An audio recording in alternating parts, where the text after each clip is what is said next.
शुरुआत एक बेहद खास मुद्दे के साथ, जहां पे हम देख रहे हैं कि लोगों का खर्च जो है वो बढ़ गया है। खर्च किस तरह से बढ़ा है ये आपको बताते हैं। जहां हर दिन एक्सपर्ट्स बताते रहते हैं कि क्रेडिट कार्ड से जितना कम खर्च हो उतना अच्छा है। समझदारी से आपको खर्च करना चाहिए, या तो क्रेडिट कार्ड से खर्च ही ना करें। इसके कई कारण भी हैं, लेकिन आज हम आपको एक चौंकाने वाला आंकड़ा बताने जा रहे हैं जो आरबीआई ने मार्च में क्रेडिट कार्ड को लेकर दिया था। आपको बता दें कि वित्त वर्ष 2023 में क्रेडिट कार्ड से खर्च बढ़कर जो है 14 लाख करोड़ के पार पहुंच गया है, जो वित्त वर्ष 2022 की तुलना में अगर देखा जाए तो लगभग 47% ज़्यादा है। जब कुल खर्च हम देखें तो 9.71 लाख करोड़ रुपए था।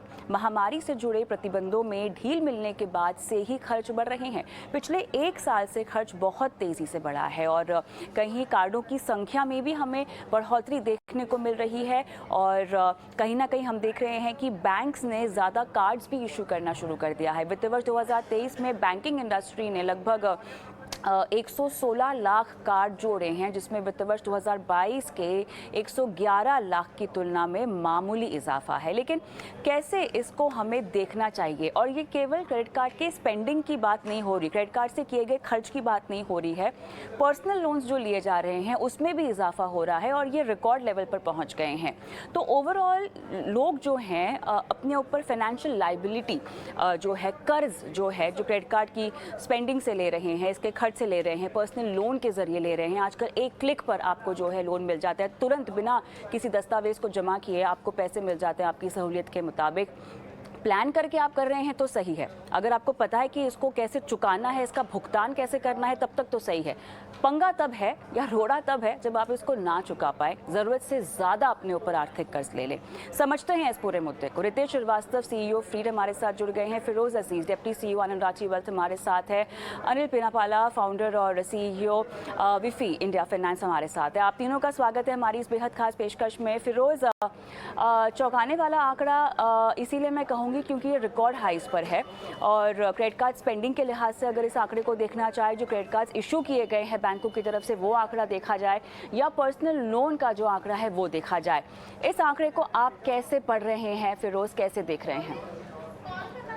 आई थिंक जो क्रेडिट ऑफटेक है in the form of credit card spending, personal loans, वो काफी अच्छी रही है। अगर मैं इसको देखूं तो इसको अगर दूसरे इकोनॉमिक इंडिकेटर से देखूं तो मुझे थोड़ी चिंता जरूर होती है। अगर आप अगर आप एसयूवी सेल्स देखें, फॉर एग्जांपल कार सेल्स, जो एक स्पेंडिंग पैटर्न की एक अच्छी इंडिकेशन देता है from an economic stability stand point. SUV की जो सेल्स हैं वो बढ़ी हैं, बट जनरल कार्स की सेल्स घटी हैं।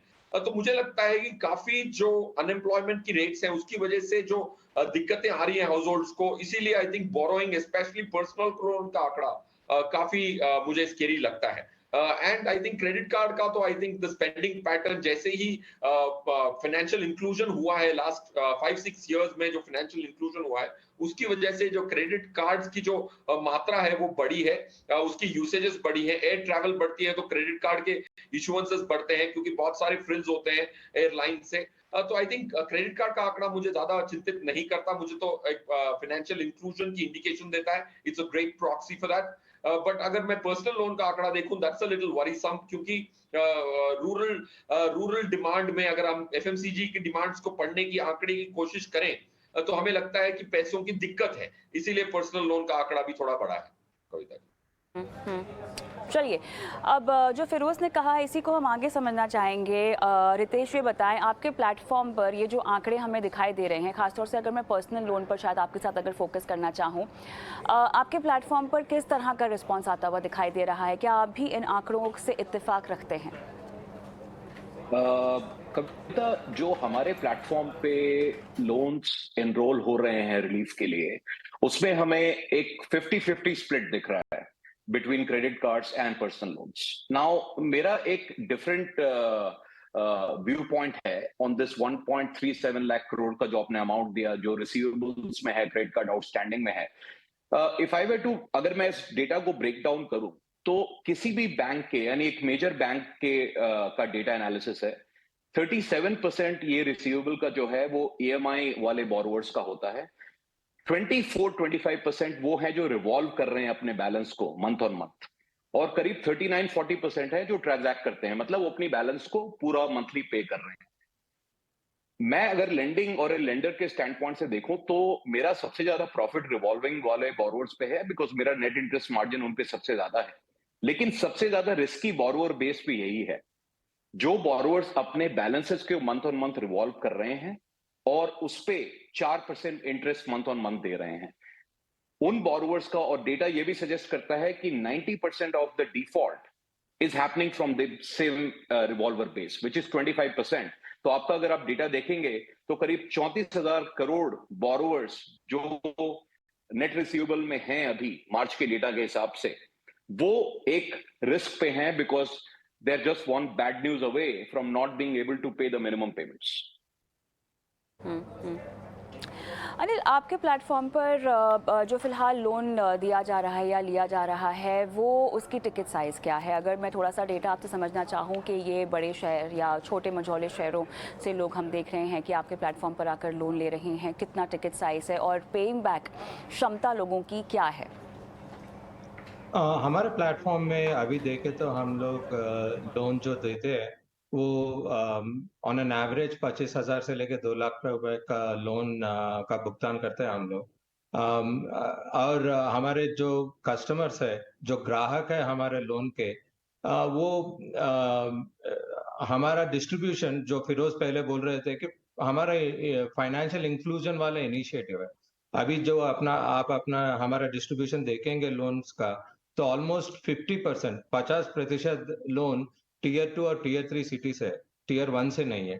हमारे ग्राहक उनका मंथली इनकम 30,000 या 40,000 रुपए से कम है, जहां जिन लोगों को बैंक या ट्रेडिशनल एनबीएफसी से किसी भी हालत में कोई अनसिक्योर्ड लोन नहीं लोन पास में नहीं मिलता था, हम लोग उस सेगमेंट को जो क्रेडिट स्टार्व्ड है, जिनके पास पहले भी कोई उधार का औपचारिक सेक्टर से कोई उधार का गुंजाइश ही नहीं था, उन लोगों को हम लोग क्रेडिट दे रहे हैं। सो ये एक एडिटिव है जो अपने ओवरऑल बेस को बढ़ा रहा है, क्योंकि इंडिया में जो पर्सनल लोन बेस है सिर्फ 10 करोड़ लोगों का है।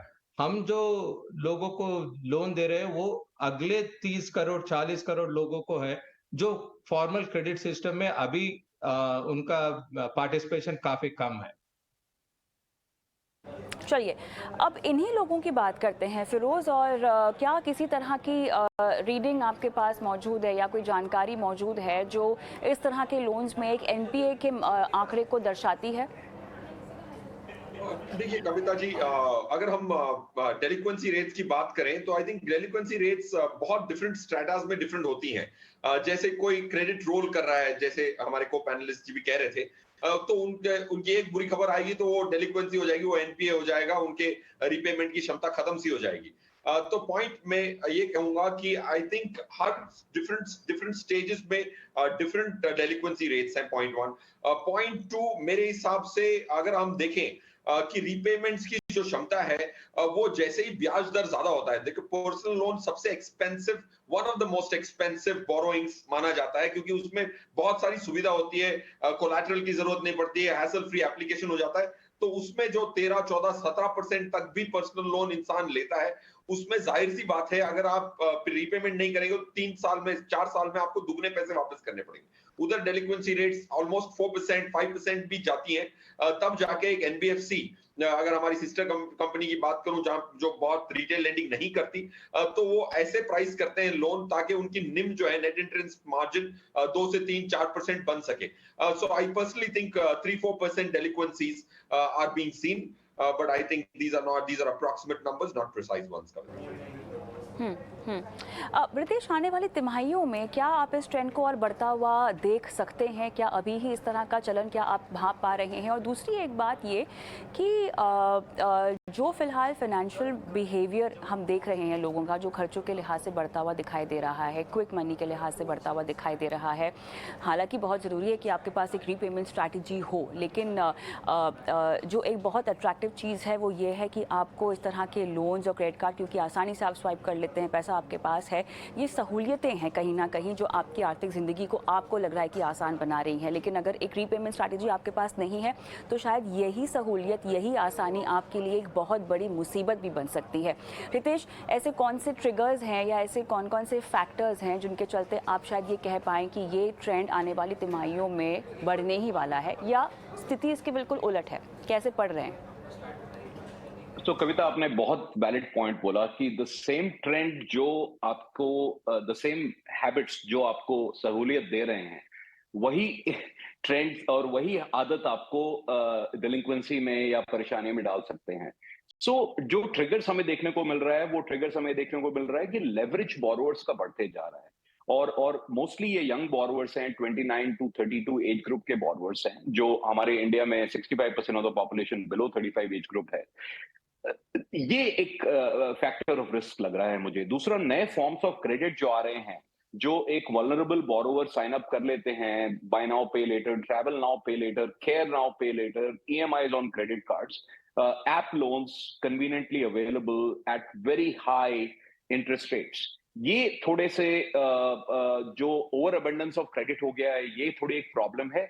और जो ट्रिगर्स हैं वो ये हैं, जैसे ही, और बैंक ये ट्रिगर्स को आज से नहीं, बहुत पहले से यूज कर रहे हैं, जैसे ही वो देखते हैं कि एक क्रेडिट, एक बोरोवर ने अपने बैलेंसेस को रिवॉल्व करना शुरू कर दिया है, वो एक बहुत बड़ा रेड फ्लैग है बैंक्स के लिए, at least on the credit cards. On the personal loan side, आप एक डेट टू इनकम रेशियो या फॉयर आप चेक कर सकते हैं, financial obligation to income ratio, जो मेरे ख्याल से वो एक credit policy to relook at the credit policy, इसकी एक जरूरत है बैंक्स की तरफ से, बिकॉज बहुत ओवर लेवरेज बोरोवर्स हैं हमारे पास। बोरोवर्स आ रहे हैं जो 80% ओवर लेवरेज्ड हैं अपने इनकम के हिसाब से। अगर किसी की 40,000 सैलरी है तो उनके 32,000 ईएमआईज में बंधे हुए हैं।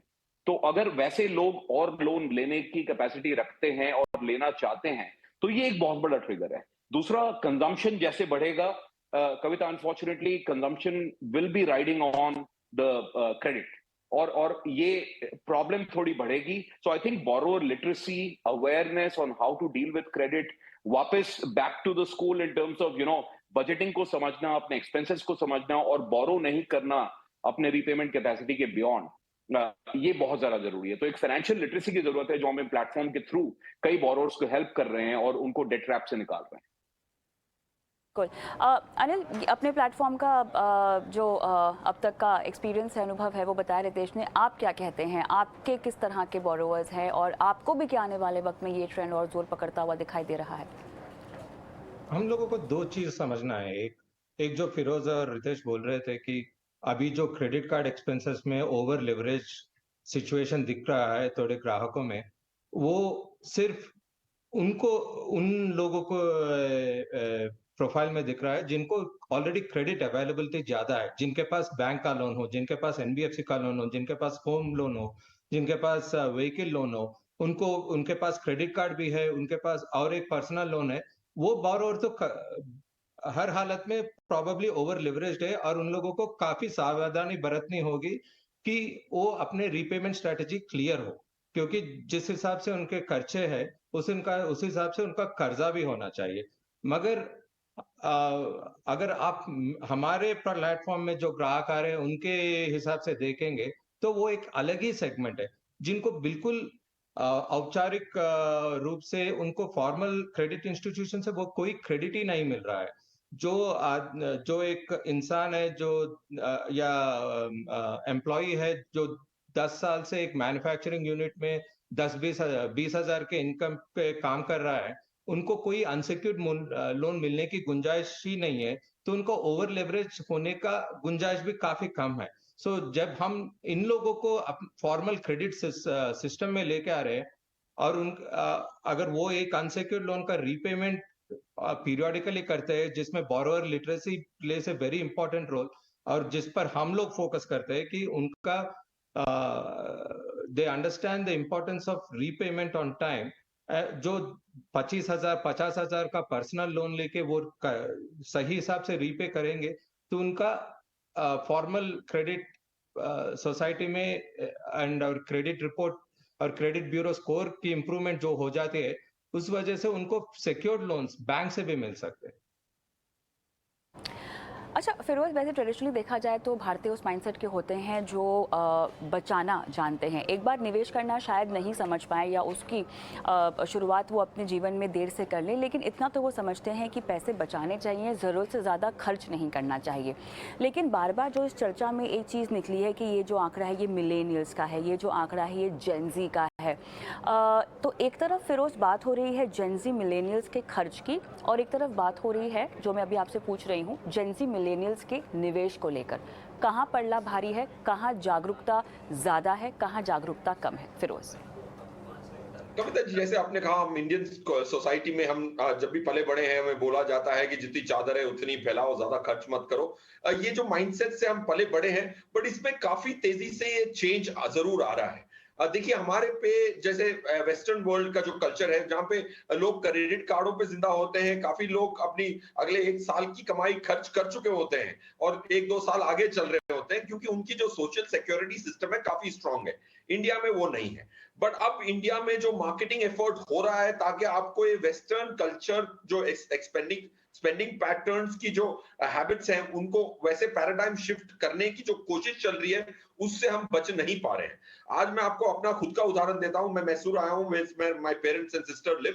मैं अपनी बहन से बात कर रहा था, उनकी जो easy EMI without interest, zero interest EMI almost 70,000 rupees per month हो गई है क्योंकि वो ग्रोसरी खरीदती हैं, ये सब खरीदती हैं। मैं आश्चर्यचकित था, उनके अकाउंट में लाखों रुपए हैं, बट वो इस लालसा में कि यार मुझे इंटरेस्ट फ्री ईएमआई मिल रही है तो मैं ग्रोसरी भी खरीदूं तो क्यों 6 महीने में ना पे करूं।